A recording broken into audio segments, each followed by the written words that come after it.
Bandeko ba nouvelle ekoti kota to benda kiti na betela oli solo dossier ya Mutamba tolobi na chaque minute chaque heure soki dossier epesi information mususu tokoya ko informer bino tokoya ko betela bino li solo lolenge to mesani ndeko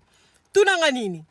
boyebi ke bamemaki yango na 5 jours na bino bolobi ekwei le premier na minute tozali koloba bandeko boyeba ke réquisitoire ya Constant Mutamba ekomi le 2 sikoyo biso tozali koyebisa bapapa na biso oyo bozali kosala kuna président omoni balettre boyebimisa wana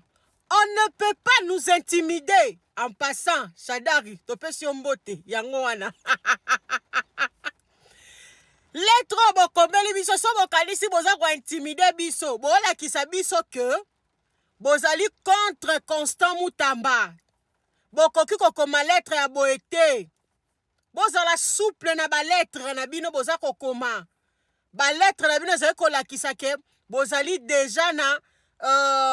etumbu moko oyo ekosepelisa peuple congolais te nalobi te ke nga nayebi me nalobi façon toza komona bokomela lettre oyo ndeko benda kiti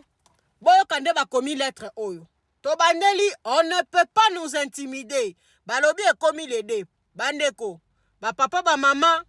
ata boti yango le 34 mokolo yango ekokoma kaka te boyoka balobi boye communiqué de presse numéro 15 /PM 2025 le secrétaire permanent porte-parole du Conseil supérieur de la magistrature informe l'opinion que l'arrêt dans les affaires RP 22/CR opposant le ministre public au prévenu Constant Mutamba, ancien ministre de la Justice poursuivi pour détournement de deniers publics, sera prononcé le mardi 2 septembre 2025. Conformément à l'ordonnance de Monsieur le Premier Président de la Cour de cassation, numéro 003 du 26 août 2025 portant prorogation de délai de prononcer dans cette cause. Boyoka bien à la place Nabandi. Il y a lieu de noter que cette affaire n'est ni particulière ni spéciale par rapport aux précédentes déjà jugées par la même Cour. Il n'est donc pas nécessaire que la partie prévenue la rende spéciale. Bozoyoka. À travers de messages, images et vidéos sur les réseaux sociaux, ainsi que par de marches ou manifestations publiques, accompagnées de déclarations incendiaires et ou de propos déplacés à l'endroit de la Cour et de magistrature. C'est pourquoi le secrétaire permanent porte-parole du Conseil supérieur de la magistrature invite tout citoyen intéressé par cette affaire à retenir à la stricte observance de loi de la République le jour du prononce. Ah, français. Pour cette affaire, il déconseille toute troupe dans l'environnement de la Cour. Il y a, pardon, excusez, mais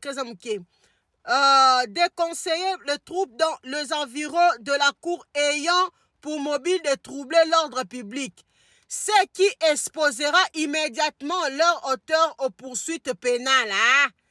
En définitive, et dans l'intérêt de la loi dans cette affaire, le droit sera dit dans le respect de règles d'un procès équitable, non pas sous pression de la rue,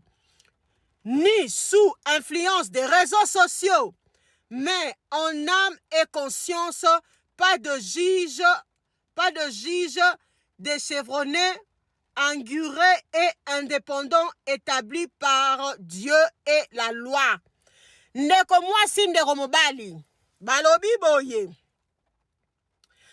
makambo oyo kosambisa to kokatela etumbu moto na kombo ya moto babengi Constant Mutamba ndenge balobaki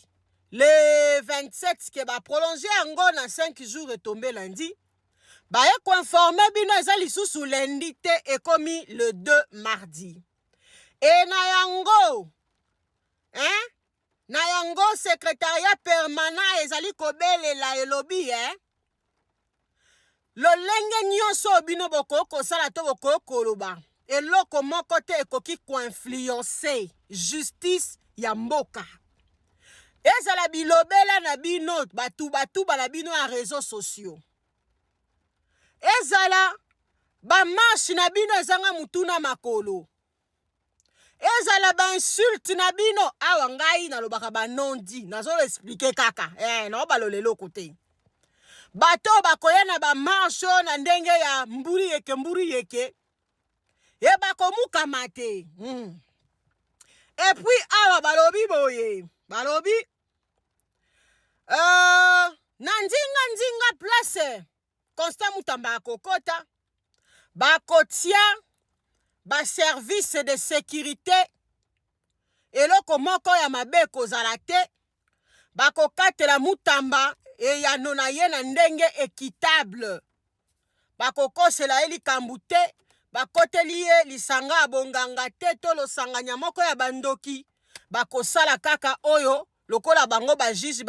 bazalaka influencé na maloba oyo elekanaka na bato ya batuba te donc awa justice ya Congo ebengi bapopulation oyo toza na besoin ya justice na bango ezala bien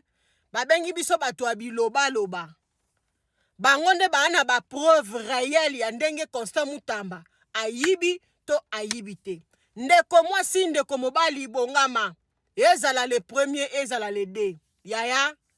biso na bango ata le 31 toza na bino lokola biso tozalaka batuba nde apesaka information te tata yango akomi lettre ye wana